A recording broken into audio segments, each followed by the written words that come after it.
Em 1910 aconteceu na cidade de Edimburgo, na Escócia, uma grande conferência missionária, na verdade, a primeira grande conferência missionária que reunia várias denominações ao redor do mundo. E daquela conferência, a IPB, que acabava de ser organizada em assembleia no mesmo ano, enviou 3 representantes: o reverendo Álvaro Reis, da igreja do Rio de Janeiro, reverendo Erasmo Braga, se eu não me engano, à época, na igreja de Sorocaba, e um terceiro que me foge à memória aqui neste momento. Aquela conferência dizia e acreditava que era possível alcançar toda a geração das pessoas no século XX com o Evangelho, a fim de que a volta, o retorno do nosso Senhor Jesus Cristo fosse possível e acontecesse o cumprimento da promessa de que quando o Evangelho chegasse ao último povo, à última nação, o Senhor Jesus Cristo viria. Os brasileiros saíram daquela reunião entristecidos porque a Assembleia declarou que a América Latina não precisava mais ser evangelizada, uma vez que o catolicismo romano já havia evangelizado tudo por aqui. Então os brasileiros pressionaram a liderança, na pessoa do Dr. John Mott, e foi convocada uma conferência menor na cidade do Panamá em 1916, 6 anos depois. No Panamá, em 1916, a conferência declarou que a América Latina precisava do Evangelho e que, portanto, missionários deveriam ser enviados para cá. E ela se tornou um marco na história da evangelização do Brasil, pois declarou a América Latina como campo missionário, inclusive o Brasil. E a IPB recebeu muitos missionários, então, pelo menos por mais 30, 40 anos, dos Estados Unidos em função dessa decisão. Em 1987, se reuniu aqui no Brasil o chamado Congresso Ibero-Americano de Missões, do qual alguns membros dessa igreja foram enviados como representantes. E aquele congresso tinha um slogan, o slogan era: em 1916 o Brasil foi declarado campo missionário. Em 1987 o Brasil declara-se celeiro de missões. Naquela época, a IPB tinha apenas um campo missionário transcultural, ou seja, fora do Brasil, que era o campo do Paraguai, fundado inclusive por um pastor que foi pastor dessa igreja, o reverendo Evandro, através de um trabalho com escoteiros. E a partir de 1987, tendo ouvido o chamado para que o Brasil fosse celeiro de missões, naquela época a Junta de Missões Estrangeiras se viu necessitada de participar disso, mas a IPB tinha muitos problemas naquela época. No ano 2000, a Junta de Missões Estrangeiras deixou de existir e cedeu lugar àquilo que nós chamamos hoje de APMT, Agência Presbiteriana de Missões Transculturais. Isso já fazem 12 anos.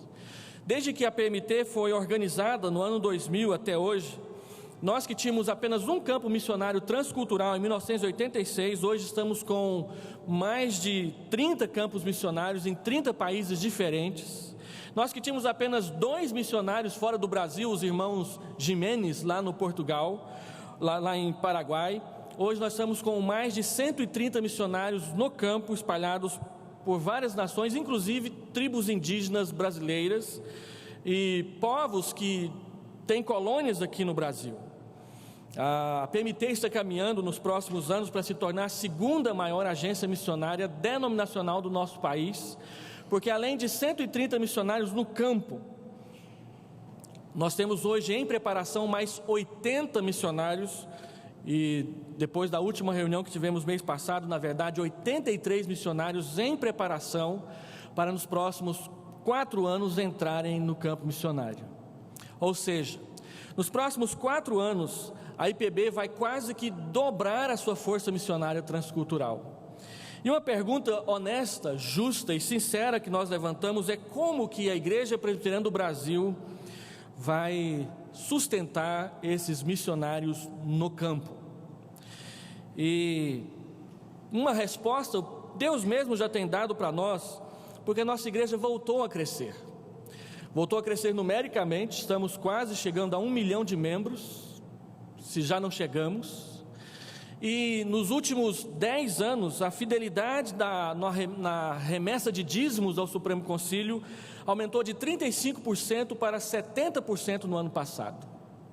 Por essa razão, a IPB separou da sua arrecadação 53% para ser investido em missões, em todas as suas áreas, desde a formação de obreiros nos seminários, até o envio de obreiros para todos os campos transculturais e também dentro do Brasil.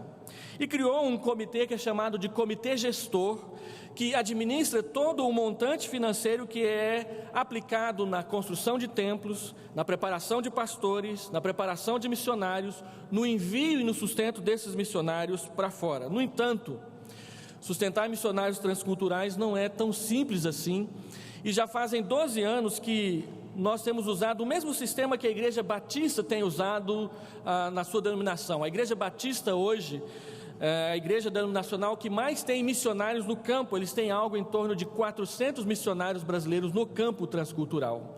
E nós estamos caminhando para ser a metade deles.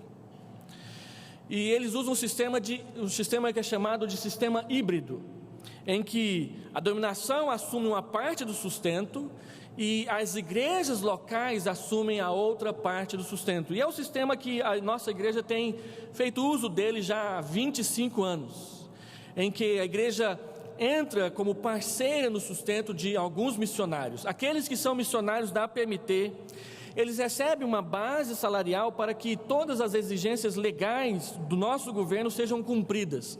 A IPB banca essa parte, a fim de que imposto de renda, INSS, seguro-saúde sejam dados a esses missionários para que eles não fiquem desassistidos no campo quando estiverem fora do seu país. E o restante, que é a maior parte, o missionário então viaja pelas igrejas e levanta os seus sustentos, de modo que cada um daqueles missionários que os irmãos conhecem, que a nossa igreja participa do seu sustento, nenhum deles a nossa igreja sustenta integralmente. Nós sustentamos com a maior parte do seu sustento somente o missionário Eliezer, que é filho da nossa igreja. Mas os outros, a igreja entra com 30%, às vezes com 40% do seu sustento. E essa é uma média boa, falando em termos nacionais. Agora, eu estou falando tudo isso porque há poucos meses atrás recebemos da IPB o chamado Relatório Anual Financeiro do Supremo Concílio referente ao ano passado. É um documento que é remetido às igrejas todos os anos e que na maioria delas ele fica engavetado e nem sequer o conselho toma conhecimento do seu teor. Esse documento, na visão de quem interpreta as coisas, ele traz 3 notícias para nós aqui na Primeira Igreja. Primeiro, é a veracidade do fato de que há um aumento na fidelidade das igrejas e que esse aumento tem abençoado a IPB para que ela invista em vários ministérios diferentes. Nós damos glória a Deus por isso todos os dias. Segundo, a ausência inexplicável de algumas igrejas consideradas modelo pelo Brasil, que você nem sequer vê o nome delas escritos naquela lista de todas as igrejas que contribuíram ano passado para o Supremo Concílio. Para os irmãos terem uma ideia, a nossa igreja ficou classificada ano passado como a 6ª maior contribuinte ao Supremo Concílio. E isso é muito bom para nós, mexe com o nosso ego, com o nosso orgulho denominacional. No entanto, existem muitas igrejas que são maiores do que a nossa igreja, que arrecadam muito mais do que a nossa igreja e não enviam um centavo sequer para o Supremo Concílio a fim de que se cumpra determinações legais da própria igreja. E muitas vezes os líderes dessas igrejas são convidados para pregar nos nossos grandes congressos e são ovacionados por nós. E eu vejo isso como uma vergonha denominacional. Porque se nós queremos crescer e sustentar missionários no campo, nós precisamos que não somente 70% das igrejas participem, mas 100% delas, inclusive aquelas que estão bem financeiramente. E terceiro, é o crescimento da participação do Centro-Oeste brasileiro na formação financeira da nossa igreja. Das 20 maiores contribuintes com o dízimo ao Supremo Concílio, 5 delas estão no Centro-Oeste brasileiro. Se nós aumentarmos para 25, então 7 delas estão no Centro-Oeste brasileiro.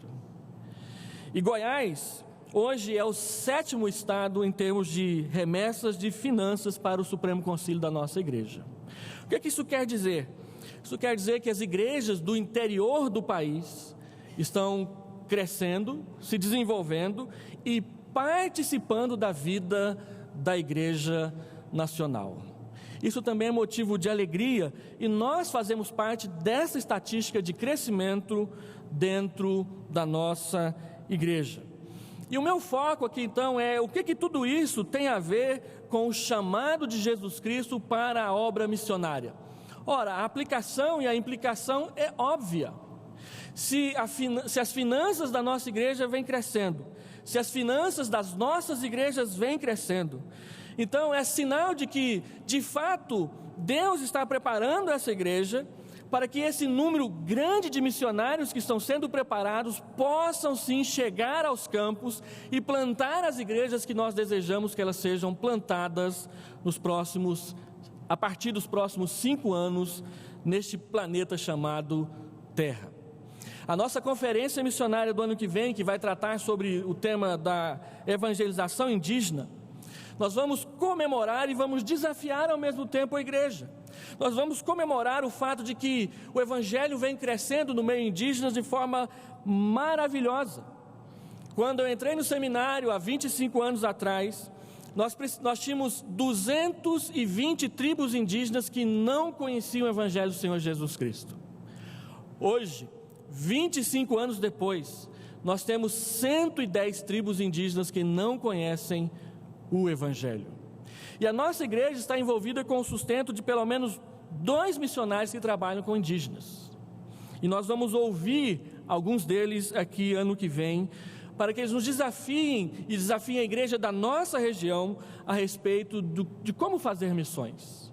E assim então nós estamos diante de um texto da Epístola de João, que nos ensina quais são os princípios bíblicos a respeito do sustento de missionários, que a nossa igreja já vem praticando, mas nunca é demais relembrar a igreja a palavra do Senhor para que ela fique firme naquilo que ela acredita e que ela continue depositando no Senhor a sua confiança para a pregação do Evangelho.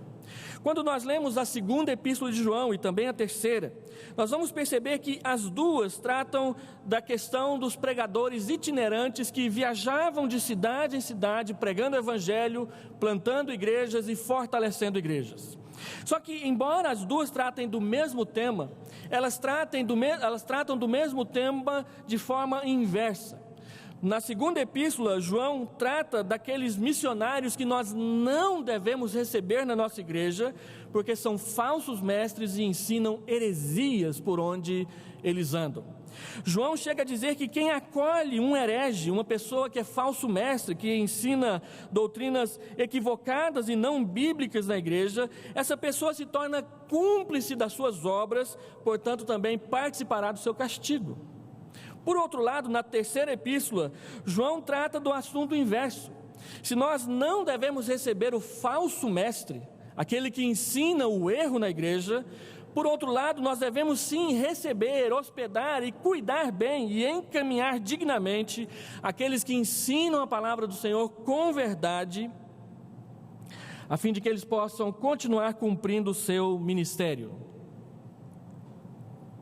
Dessa forma, irmãos, João nos mostra que o critério para nós nos comprometermos com missionários sempre é e sempre será a verdade do Evangelho do Senhor Jesus Cristo. E se você olhar bem para a 3ª epístola de João, vai perceber que por 3 momentos ele chama a atenção para o fato de que nós estamos comprometidos com a verdade. Ele diz no versículo 4 que ele tem a alegria, e que essa é a sua grande alegria, de ouvir que os seus filhos andam na verdade. Ele termina esse texto que nós lemos, versículo 8, dizendo que nós devemos cuidar bem dos missionários, cuidar bem daqueles que pregam o Evangelho de forma itinerante, para nos tornarmos cooperadores da verdade. E ele diz mais, falando a respeito de Demétrio, no versículo 12, que todos lhe dão testemunho da sua vida reta, do seu testemunho fiel, e que a própria verdade também lhe dá testemunho, e nós também lhe damos testemunho, diz o apóstolo João. Andar na verdade cooperar com a verdade e receber o testemunho da verdade na nossa vida. Mas que verdade é essa? A verdade, no pensamento de João, significa duas coisas. A verdade é Jesus.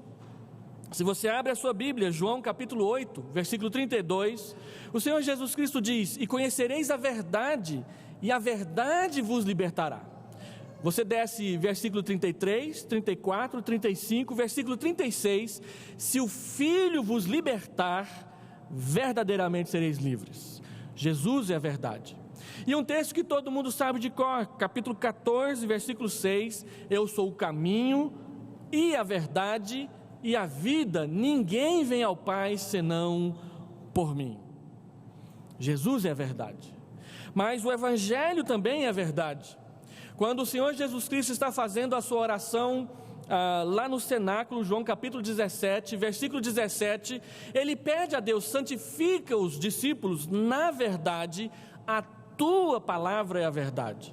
De modo que quando João diz que nós andamos na verdade, cooperamos com a verdade e recebemos o testemunho da verdade, ele está dizendo que nós andamos com Jesus, nós cooperamos com Jesus, nós recebemos o testemunho de Jesus, que nós andamos na palavra, que nós cooperamos com a palavra e nós recebemos o testemunho da palavra para com a nossa vida e a nossa prática cristã. E que prática é essa? No caso de 3 João, é a hospitalidade e o cuidado daqueles que Deus chamou para a pregação do Evangelho longe de onde nós estamos. Ele fala da hospitalidade, e os princípios que ele trata aqui a respeito dessa hospitalidade, eles são muito bem aplicáveis ao cuidado, ao sustento e ao compromisso, à parceria que as nossas igrejas fazem e farão com os missionários que a PMT está enviando para os campos. Quais são os princípios? Primeiro deles, nós devemos encaminhá-los por modo digno de Deus. Observe verso 6, perante a igreja deram testemunho do teu amor, o amor de Gaio, aquele que recebe a carta.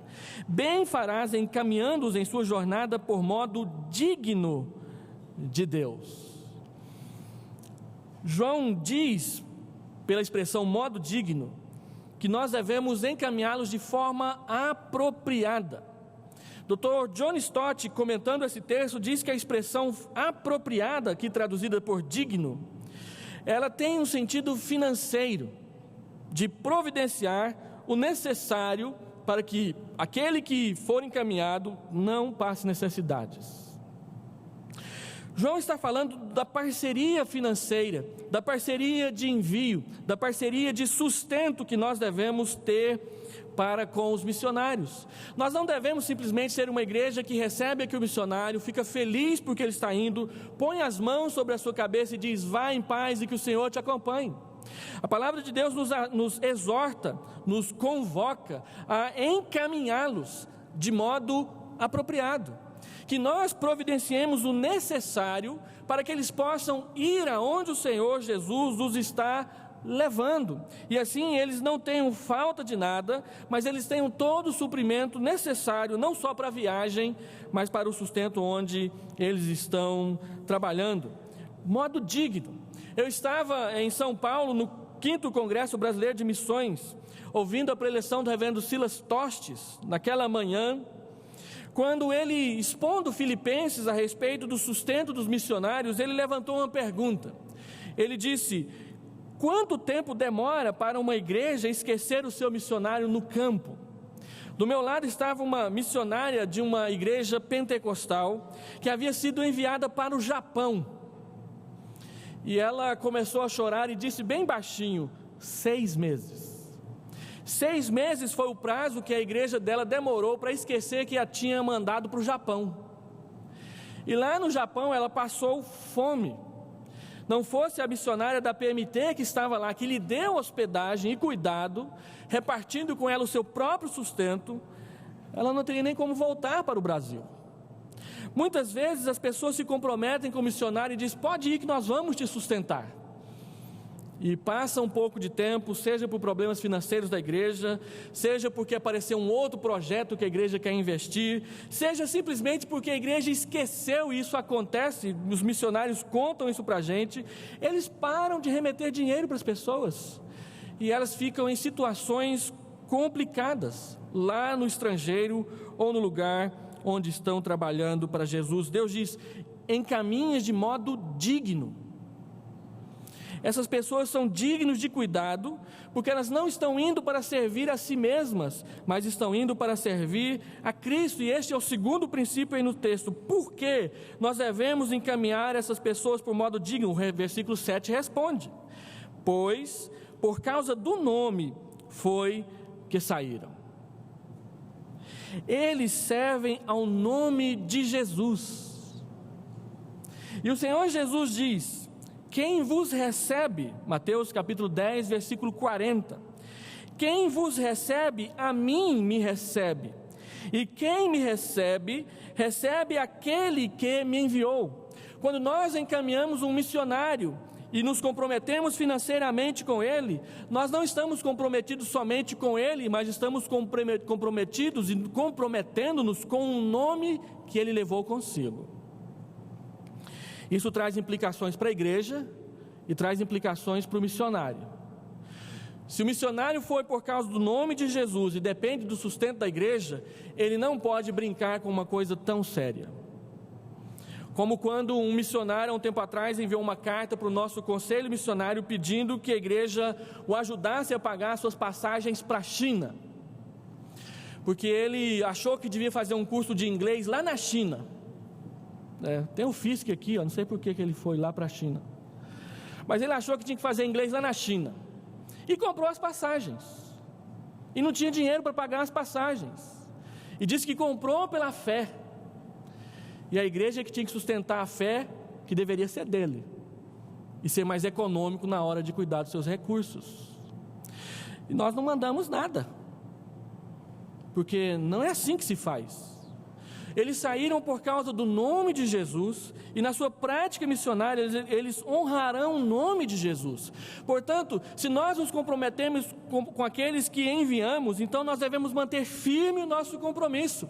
E se eles se comprometeram conosco em nome de Jesus, eles também devem ser fiéis a este compromisso, agindo de forma ética, justa e honesta na presença do Senhor Jesus Cristo. Mas o fato que João levanta aqui é que a motivação para a obra missionária sempre foi, sempre será o nome de Jesus. Por que nós nos reunimos aqui? Por que nós testemunhamos o Evangelho para os nossos parentes, amigos, as pessoas que nós nem sempre conhecemos? Porque o Senhor Jesus Cristo mandou e nos enviou até elas. Isso é verdade aqui em Goiânia, mas isso é verdade também no norte da África, isso é verdade na Tailândia, isso é verdade na Espanha, isso é verdade em Glasgow, na Escócia, onde quer que estivermos. É o nome de Jesus que nos move a irmos além e adiante, e isso é sério demais. Por causa do nome foi que saíram.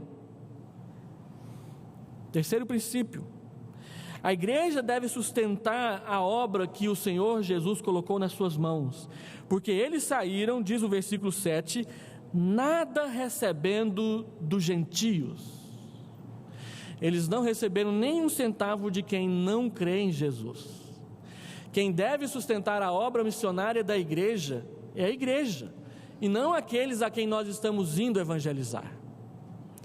Tem igrejas por aí que acha que quem tem que sustentar a obra missionária é a prefeitura, ou o governo do estado, ou até mesmo o governo federal, ou um empresário qualquer que não ame Jesus. Mas a palavra de Deus diz que eles devem ser enviados por modo digno de Deus pela igreja, por causa do nome de Jesus, uma vez que eles não receberam nada de quem não conhece e por isso também não ama o Senhor Jesus Cristo. Eles devem ser sustentados pela igreja. O versículo 7 deixa isso bem claro para nós. Faz parte do nosso chamado prover para a obra do Senhor Jesus Cristo, a fim de que ela alcance todas as nações. E é direito dos ministros cristãos serem sustentados por aqueles que vão ser beneficiados ou que são beneficiados pelo seu serviço, também do serviço dos missionários. Se você abrir a sua Bíblia em 1 Coríntios capítulo 9, do verso 1 ao verso 18, Gálatas capítulo 6, versículo 6, e 1 Tessalonicenses capítulo 5, verso 17, verso 18, o apóstolo Paulo ensina que aqueles que recebem ministração da palavra devem sustentar aqueles que ministram a palavra para si. E quando ele fala do seu envio em 1 Coríntios 9, ele diz: será que eu não tenho direito ao sustento? E a pergunta é retórica: claro que sim. E o quarto princípio aqui no texto: além de enviá-los de modo digno, de enviá-los porque eles servem a Cristo, de enviá-los porque Deus colocou sobre nós essa responsabilidade, o texto diz que nós devemos acolher esses irmãos.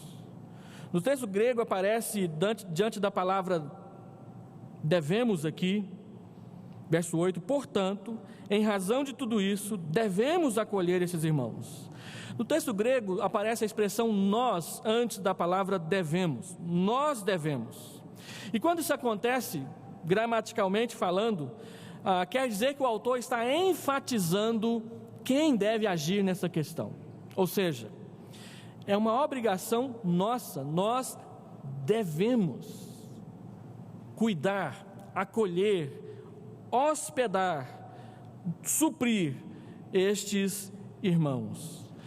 João escolhe a palavra dever, ele não diz a palavra poder, ou querer, ou ajudar, mas ele diz: nós devemos acolher estes irmãos, é nossa obrigação, e é somente quando cumprimos esta obrigação, é que nós então nos tornamos cooperadores da verdade.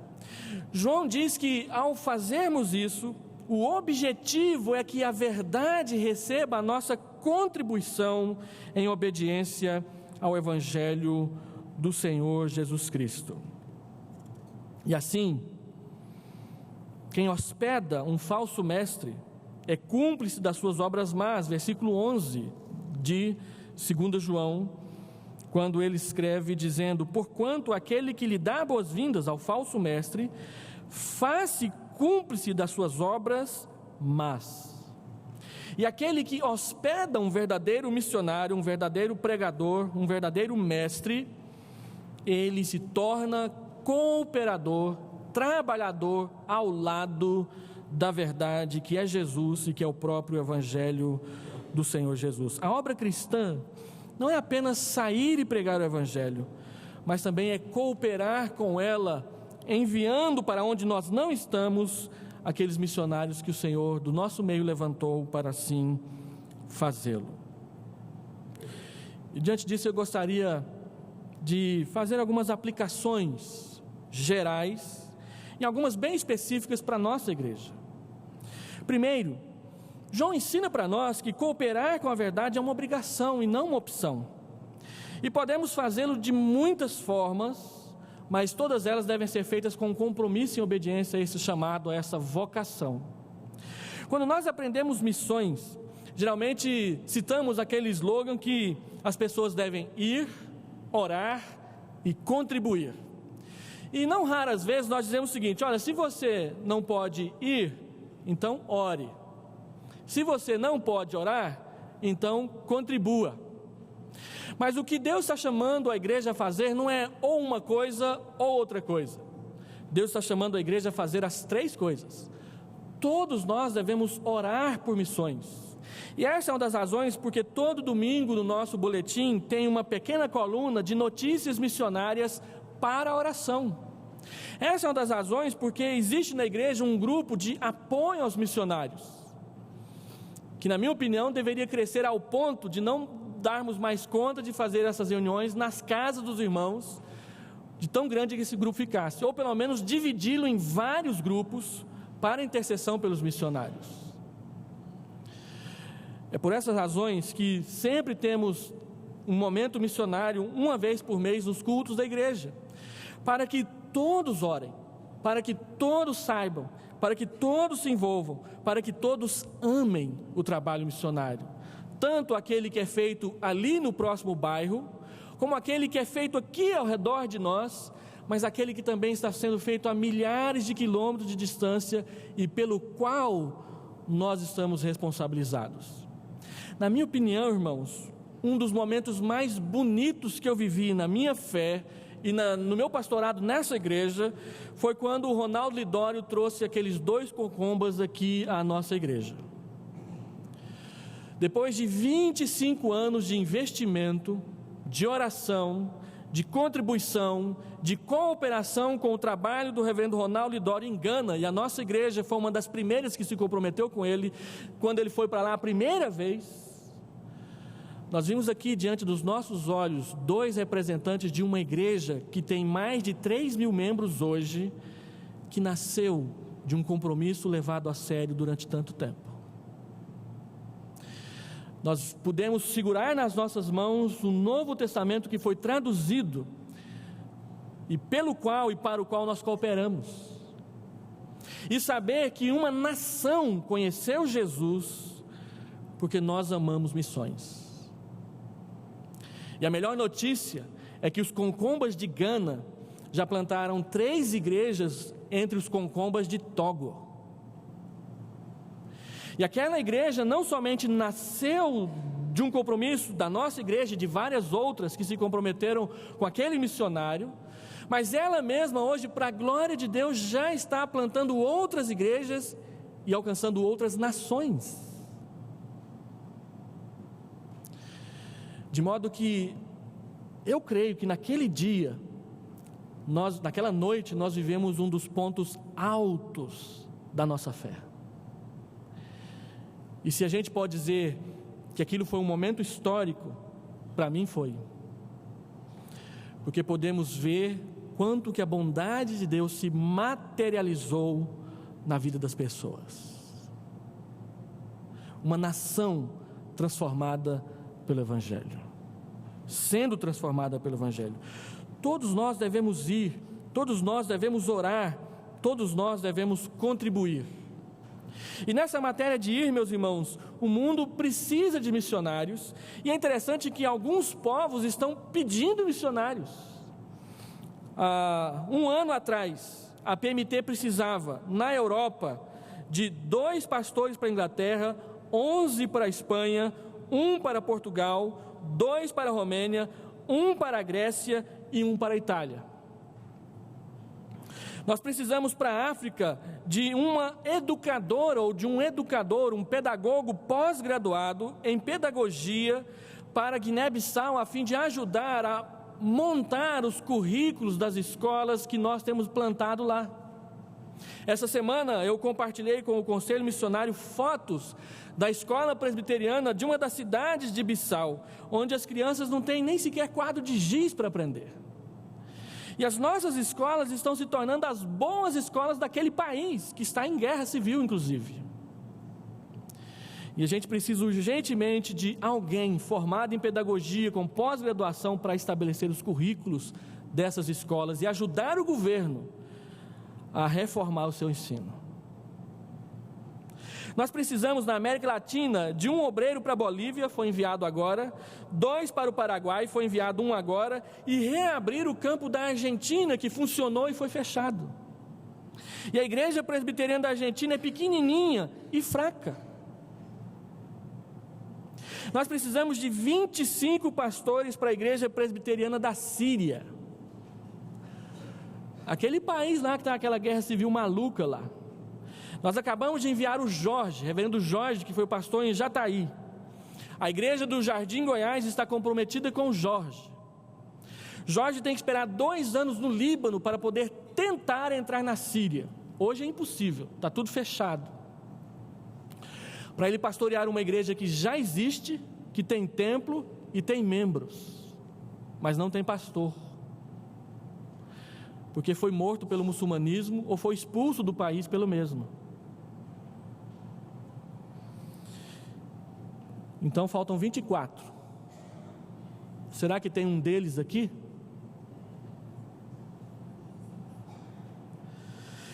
A China Nós acabamos de enviar mais uma missionária daqui de Anápolis para a China. Ela está se preparando com o inglês na África do Sul para ano que vem ir para a China. E a China acabou de aprovar uma lei anti-estrangeiros que determina que quando um estrangeiro mora no país por 4 anos consecutivos, no 5º ano ele tem que sair. E ele tem que ficar 1 ano fora. E a nossa missionária que lá estava teve que sair tão rapidamente que nem pôde trazer suas coisas. Teve 3 laptops roubados pela polícia, para dizer, vamos investigar seu laptop e depois devolvemos. E até hoje ela não voltou para casa. Uma pressão moral terrível, todos os dias a visita da polícia. E ela pedia a renovação do visto, eles renovavam para um mês, para um mês, para um mês, e ela, não aguentando mais aquela pressão, veio embora, para voltar daqui 1 ano, e levando a nossa próxima missionária. A Itália já determinou que não recebe ninguém com visto de missionário. Portanto, só profissionais têm sido recebido aprovação para entrar nesses países. O nosso irmão Eliezer, que é formado secularmente, é o tipo de missionário que todo mundo está atrás. E se você aposentou e acha que ainda tem gás, olha que Deus está chamando para as missões. Porque a sua profissão é necessária em muitos países, inclusive do primeiro mundo. Assim, irmãos, a palavra de Deus nos chama a orar, a ir, a contribuir para o crescimento das missões. Eu não sei quantos conhecem a política de missões da igreja, é um documento grande, ele tem quase 20 páginas, em que nós determinamos como que é a seleção, o envio e a formação da parceria com os missionários que a igreja tem, como devem ser os seus relatórios, de como deve ser a nossa participação. É um documento que, na minha opinião, é muito bem feito, muito bem estruturado, e que também ele é modelo para muitas igrejas. Eu tenho remetido esse documento para várias igrejas pelo país, porque tem pedido para nós. E uma das coisas que eu acho mais sólidas desse documento é exatamente essa parceria continuada que nós temos com os missionários.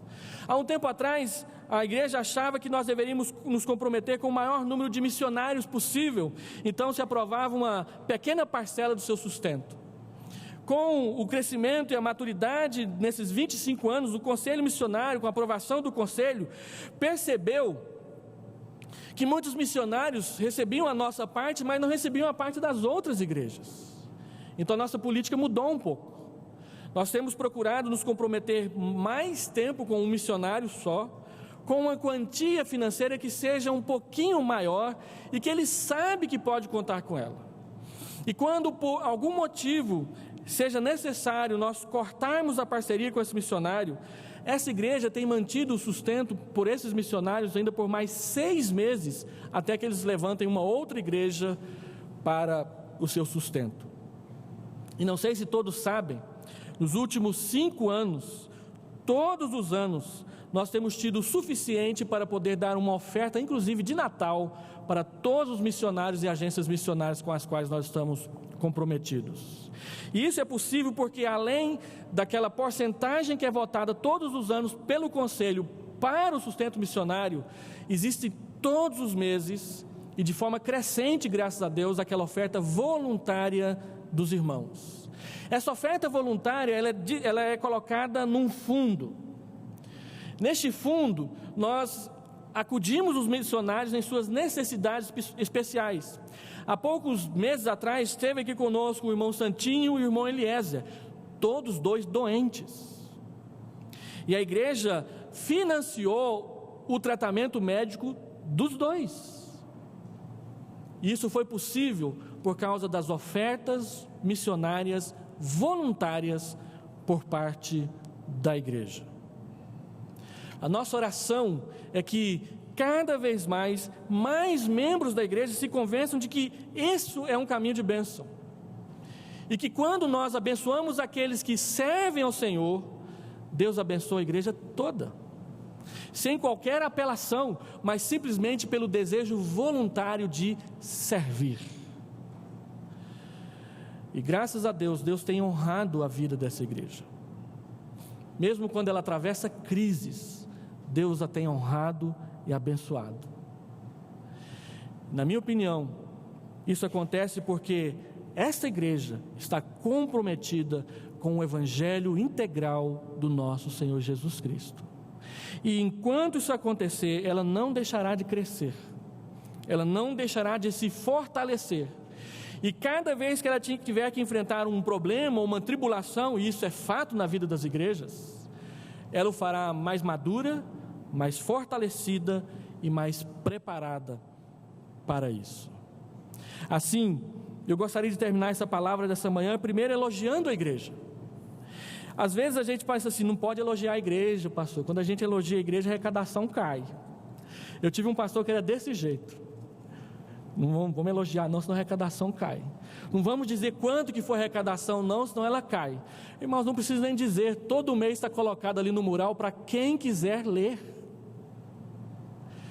Eu acho que todos deveriam ir lá ler aquele documento que todo mês fielmente é colocado ali no mural da nossa igreja. Eu creio que a transparência, ela só abençoa, porque ela mostra a verdade. E a Bíblia diz que nós somos cooperadores com a verdade. Agora, esse elogio eu quero dividi-lo em 3 partes. Primeiro, vamos continuar firmes, porque Deus tem abençoado. Deus tem abençoado. Se você olha e diz assim, não vejo bênção, estou te mostrando uma. Deus tem abençoado, e não tem faltado para a igreja, e não faltará. Ela vai crescer para a glória de Deus. Segundo, se você tem sido aquela pessoa desconfiada desse negócio aí, não sei não, eu acho que a gente tem que investir primeiro e é por aqui. Não, meus irmãos, tanto como e até. Esse é o compromisso dessa igreja, e Deus tem abençoado e Ele continuará abençoando. Então, se você está com o pé atrás, entra nesse compromisso e venha caminhar com a gente. E terceiro, lembre-se de que tudo aquilo que a gente faz para a glória de Deus vira testemunho. Demétrio cuidou bem dos missionários, e a Bíblia diz que a própria verdade deu bom testemunho dele. Testemunho não é aquilo que a gente fala de nós mesmos. Testemunho é o que os outros falam de nós e o que Deus fala de nós. A própria verdade dá testemunho de Demétrio. E a verdade é Jesus. E a verdade é o Evangelho. O que vai dar autoridade, força, vigor a essa igreja é o testemunho do seu Senhor, que diz, muito bem, serva boa e fiel, continue nesses deveres, porque eu vou continuar te abençoando. Vamos orar?